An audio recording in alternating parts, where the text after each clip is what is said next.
Hello, and welcome to another edition of East of Ethnia, and greetings from beautiful sunny Belgrade, where I'm calling you from. As you probably know, in Belgrade, there was another edition of the very, very large student and citizen protests against corruption and against the growing authoritarianism of the system. And a very large one was held on Saturday, the 28th of June.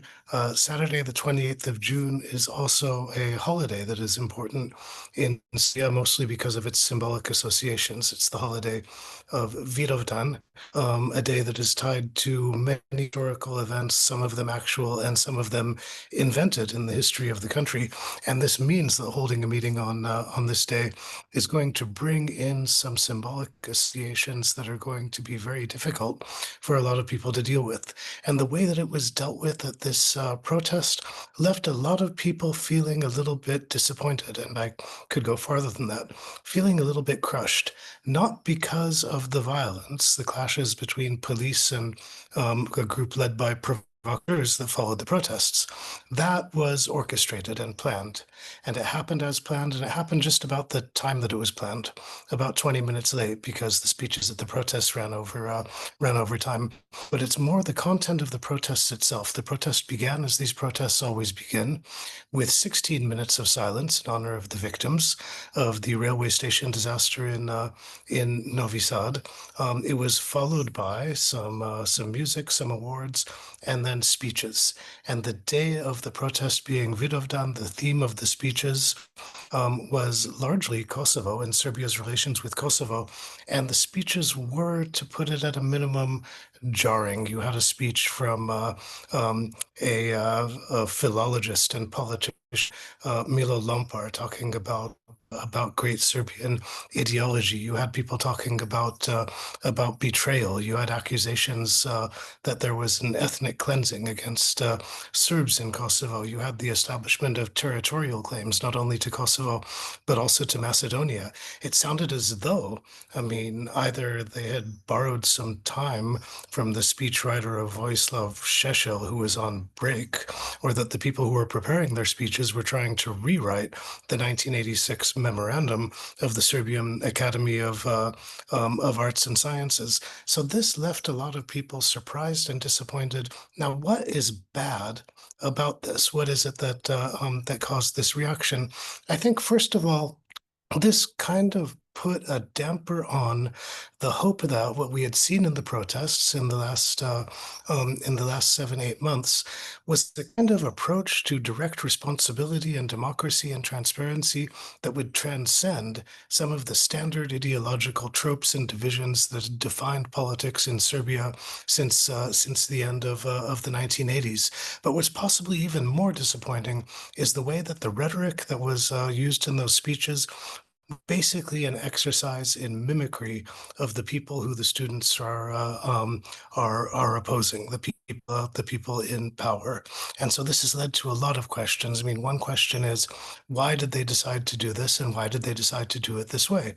Let's consider a couple of options as this goes. One option is that the people were saying things that they sincerely believed, and that were sincerely believed by most of the people in the public at the protests. This is possible. The kinds of opinions, there are opinions that elsewhere in the world might be considered extreme, but they have been very close to consensus opinions in the Serbian public for some time.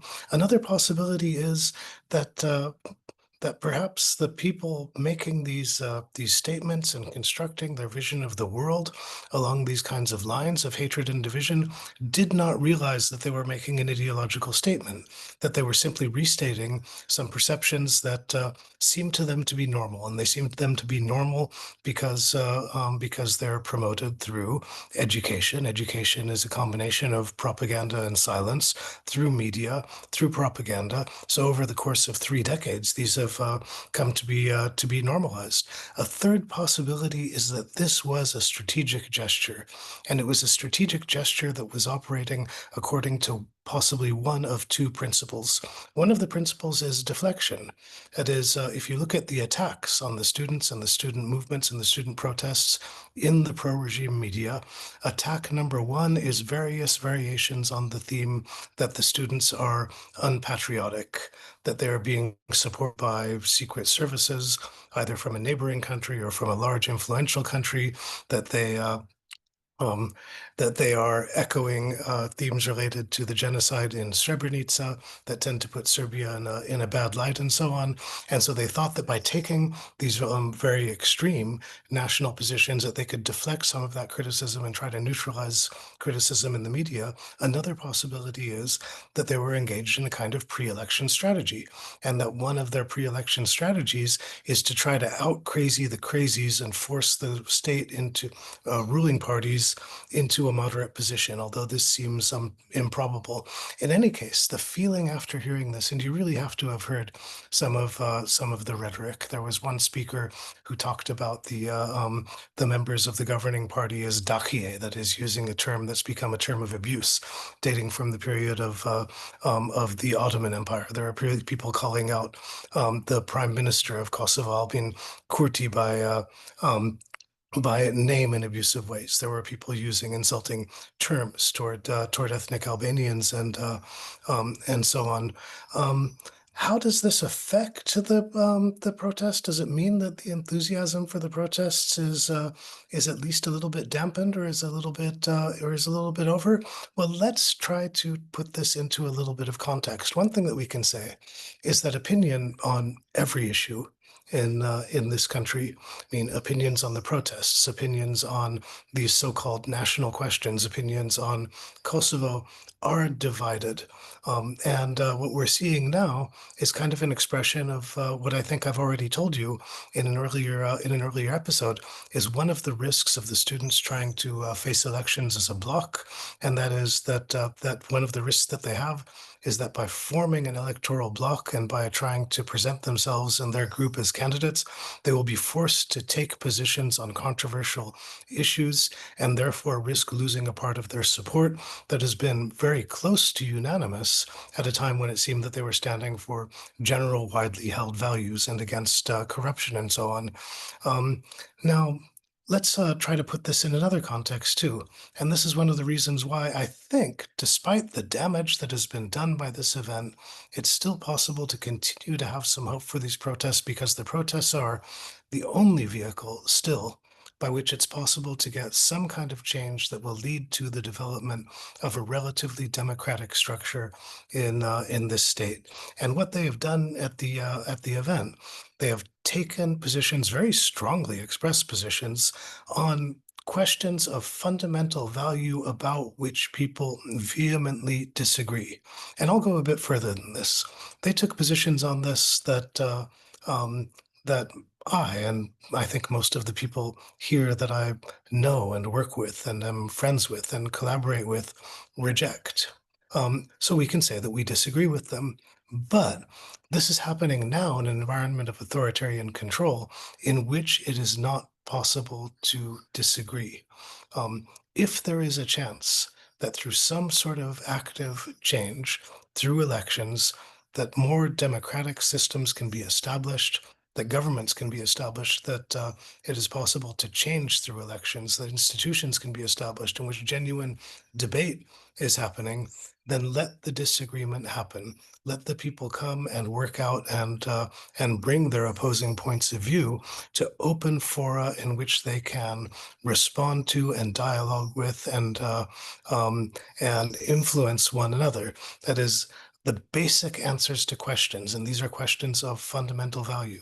Do we respect other people? Do we value lives and the experiences of other people?